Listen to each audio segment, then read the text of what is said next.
Hey everybody, it's Monday. Welcome to Creepy Conversations. This is Shelley. And Polly. And Boomer. And Emma is at doggy daycare because Boomer cannot be friendly. He does not play well with others. So how was your week, Miss Polly? Awesome. Did you do anything interesting? Never. Me either. I worked on my garden. Yay. And it rained and I watched... It rained, so all day I stayed in my jammies and I watched, attempted to watch 3 movies and I fell asleep at the end of each one. Nice. So I had to go back when I woke up and I had to... I hate that. I had to say, how did it end? Because I was like invested the first hour and then I conked out. I do that all the time. So that was, and then other than that, I just worked on my yard and, I did see 3 shooting stars. I know, I missed them. But then when I messaged you and said, get outside and look, that's all I saw. So I would have missed them So I didn't see any more. So, yeah. Okay. Yeah. So, how would you like to talk about some feral children? I'd love it.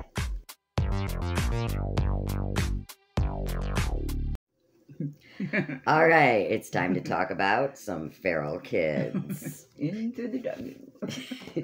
Through the doggy door.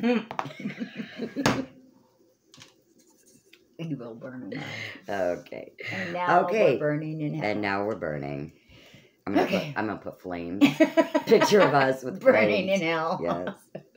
We're sorry. We are so sorry. All right. This is about Medina from Russia, and this happened in 2013. Oh my gosh. So we're getting more recent here. So crazy. I can't believe this stuff happens in like modern day. All right. Medina lived with dogs from birth until she was 3 years old, sharing their food, playing with them, and sleeping with them when it was cold in the winter. When social workers found her in 2013, she was naked, walking on all 4s, and growling like a dog. Medina's father had left soon after her birth. Her mother, 23 years old, took to alcohol. She was frequently too drunk to look after her child and often disappeared. She would frequently invite local alcoholics to visit the house. Her alcoholic mother would sit at the table and eat while her daughter gnawed bones on the floor with the dogs. Medina would run... That's horrible. Medina would run away to a local playground when her mother got angry, but the other children wouldn't play with her as she could hardly speak. And she would fight with everyone. So dogs became her best and only friends. Doctors reported that Medina is mentally and physically healthy despite her ordeal. There is a good chance that she will have a normal life once she has learned to speak more in line with a child of her age. Aww. That's so sad. That is sad, and it's even worse that we were saying. I know. Oh my gosh, that's horrible. We are burning in hell. All right. As long as we're going, let's talk about Jeannie. And this is an older one, though. Jeannie, and she's from the United States, and this is from 1970. But still modern era. Still, you know what I mean? Like, they still have telephones and stuff. Right. All right. When she was a toddler, Jeannie's father decided that she was retarded and restrained her in a child's toilet seat in a small room of the house. She lived in solitary confinement for more than 10 years. Oh, my gosh. She even slept in the chair. She was 13 years old in 1970 when she and her mother turned up at Child Services, and a social worker noticed her condition. She was still not toilet trained, and she moved with a strange sideways bunny walk.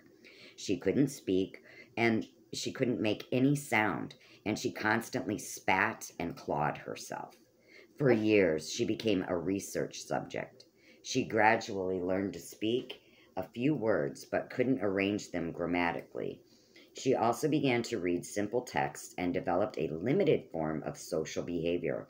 At one stage, she briefly lived again with her mother, but was then for several years passed through various foster homes, experiencing abuse and harassment.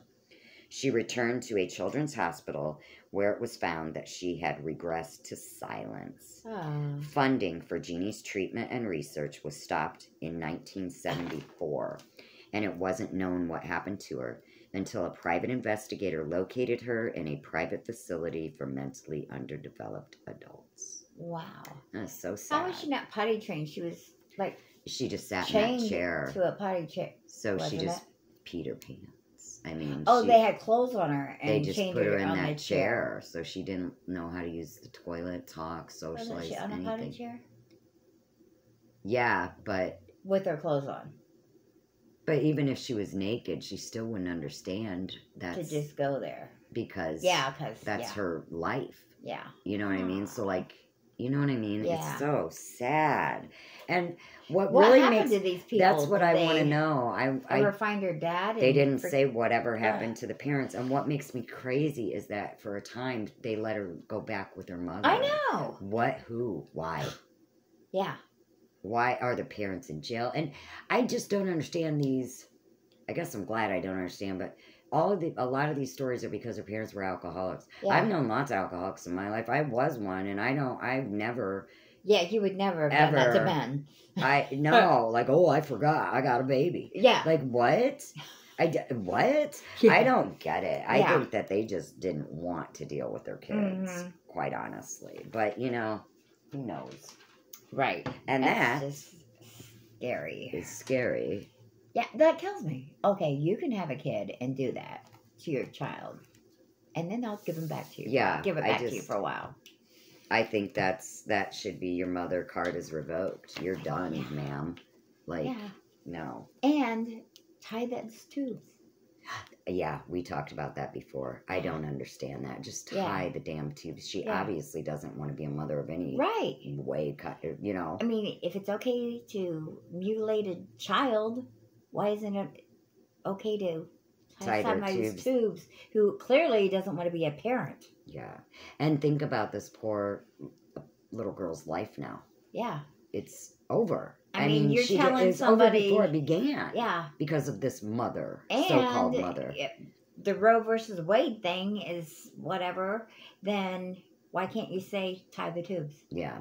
Well, that Roe versus Wade thing anyway, because, okay, it's not murder if you have an abortion, but if you kill a pregnant woman, it's double homicide. Riddle me that, Batman. Yeah, exactly. What the heck? Yeah. But I'm saying, you know, okay, some states are saying, oh, yeah, you can have an abortion. Well, then if you can kill a baby, then why not say, okay, tie this lady's tubes? Exactly. So she cannot have children. Right, so she can't ruin a life because she's obviously not mother because material. That's not our place to tie her tubes. But it's your place to kill a living child? Yeah. That makes more sense. Wouldn't it be cheaper to tie the tubes than to raise a child in foster care the rest of its life? Right. Whatever.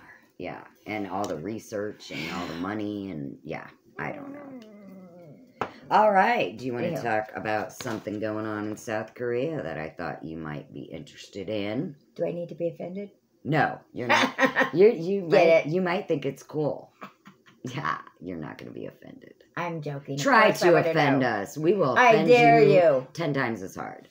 I dare you to try. We have nerves of steel. We are not brains snowflakes. Of emptiness. And brains of nothing. Yeah.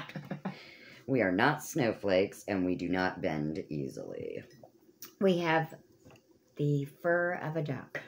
We have the duck fur and the gill of a bird. That's right. Okay. This is from Reuters, and this is from Seoul, South Korea.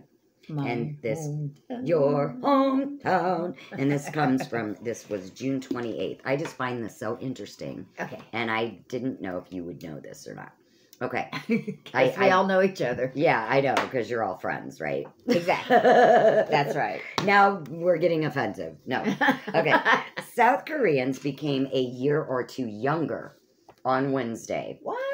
Sweet. That's what I said. I thought you'd like it. I like it. As new laws that require using only the international method of counting age took effect, replacing the country's traditional method. Under the age system, most commonly used in South Koreans' everyday life, people are deemed to be a year old at birth, and a year is added every January 1st. That's their... So you're already a year older? And then also every January 1st. So that's like us. Well, no, that'd be every birthday for us. But I think they don't. So then they don't So they're celebrate their just- birthdays. Yeah, so they're just saying every January 1st is everybody's birthday? I don't know. It says under the. I don't know. It's weird. It says under the age system most commonly used in South Koreans' everyday life, people are deemed to be a year old at birth, and a year is added every January 1st. The country has since the early 1960s used the international norm of calculating from 0 at birth and adding a year on every birthday for medical and legal documents. But many South Koreans continued to use the traditional method for everything else. So for their legal documents, they use like the real Western method. Okay. Yeah, but they still go on everything else, like they go the other way. So in December of this year, of last year rather, South Korea passed laws to scrap the traditional method and fully adopt the international standard. So it'll be like us, you know.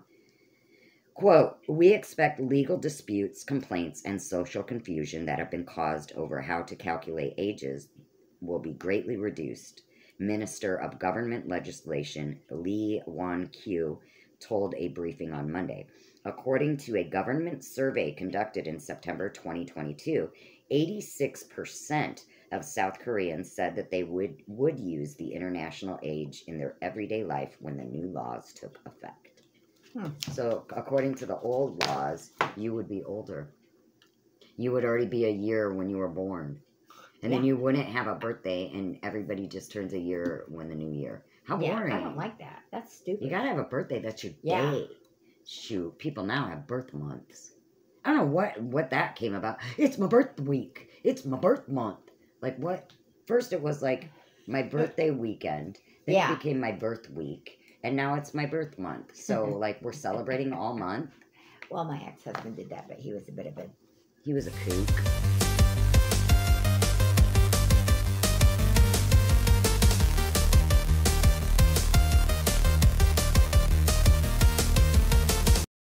Polly, throw the first punch. I'll do it. I have many punches to throw. All right. Here we go. Yes. Okay. First rant is... Why? Riddle me this, Batman. All right, why Robin. Doesn't... No, why won't the government take care of our soldiers after they have been deployed, after they have done their service? Okay, because you always see people say the DAV, the Wounded Warrior Project, all that is asking for donations, which, cool, that's great that they're asking. Right. But why do they need to? Why doesn't our government take care of our own who have... I agree. They have fought for us, They've lost, for our freedom. They have lost limbs. They've lost lives. Lost lives. But the ones so that take have... care of their family. You know what I mean? Take care of their families. Yes. The ones that have lost their lives, take care of their families. I mean. The ones that have lost limbs, the ones that have PTSD, take care of them for the rest of their lives. Yes. They have given up so much for this country. Yes. Why can't this country take care of them for the rest of their lives? It's the least we can do for them. Absolutely. At least give them medical care the rest of their lives for free. Yes. And I'm not talking just the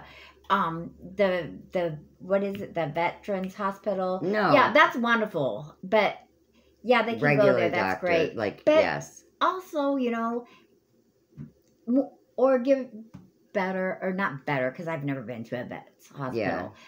Or have more vet hospitals if that's what it takes. Well, I do remember, you know, Jim. Yes. From yes. He used to, nice old man used to come into Maple. Yeah. But yeah, he had to travel almost to Indianapolis just to go to the damn doctor. And I remember him in his saying 80s? I remember him saying some of his stuff wasn't covered because he made too much income. Yeah, that's should BS. not matter. It shouldn't be. Okay. My thoughts is if we can send all this money to other countries, no, that money belongs to our country. Quit giving it away. Take care of your own.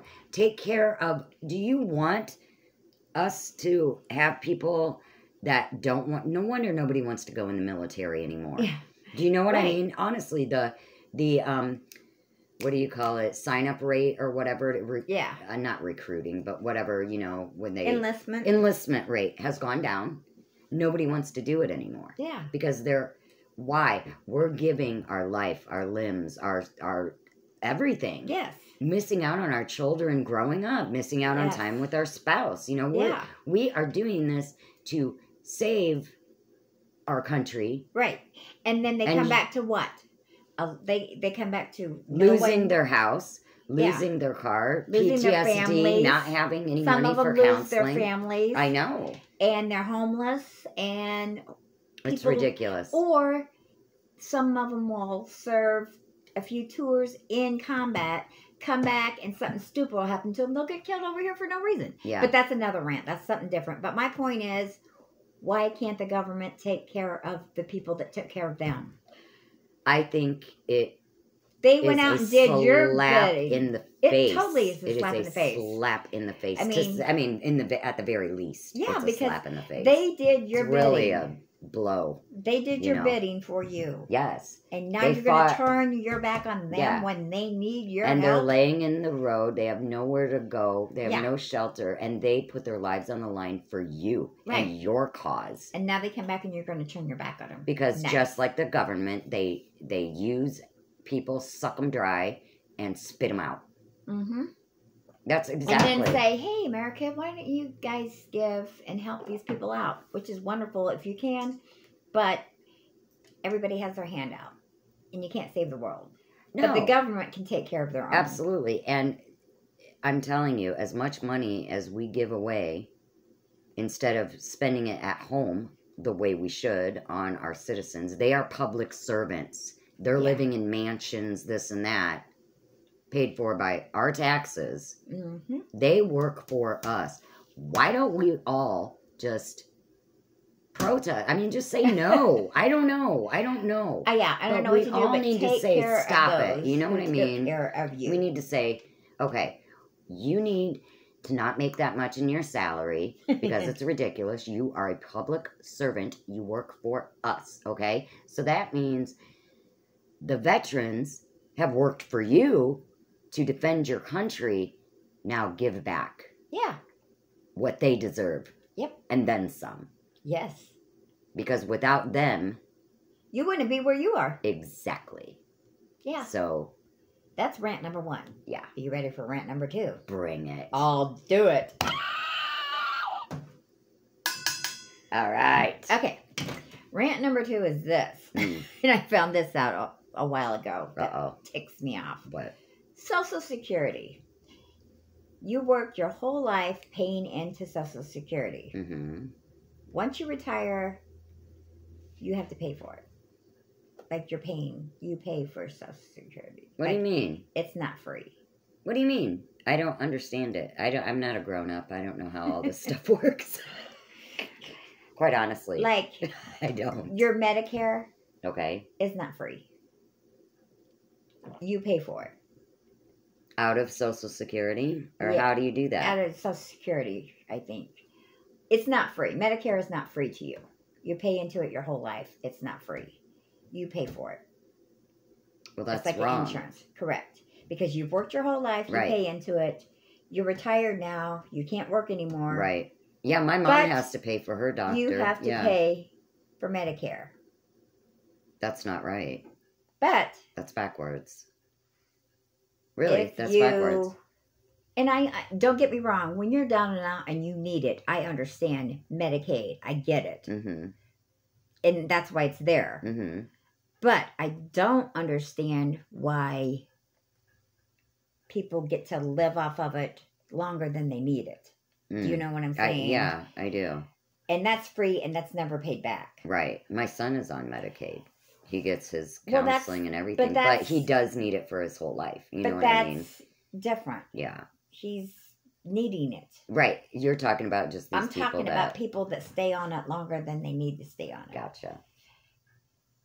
That, like, and I think there's a cap now, like, you can only stay on it till your child's so long or whatever, so old or whatever. Oh, okay. But I'm talking about back in the day when you know, we were young and Yeah. people were having kids. Oh, my kid's old now. I better have another one so I can stay on, you know, Right. Medicaid. Oh, all that. yeah. That's what I'm talking about. Okay. Stuff like that. Gotcha. Anyways, so that we're also not only paying into eventually get Medicare that we pay for, we're paying Medicaid too. We're paying for Medicaid, It's a scam, which is free, dude. That's a to scam. people. So you never have to pay Medicaid. Right. You'll never. Right. But Medicare, you're paying for your whole life, and then once you use it, you still have to pay for it. That's not right. Again. That's not right. Thank you, government. Yeah, that's another way that they're screwing us. Yes. Rant over. Right in front of our faces.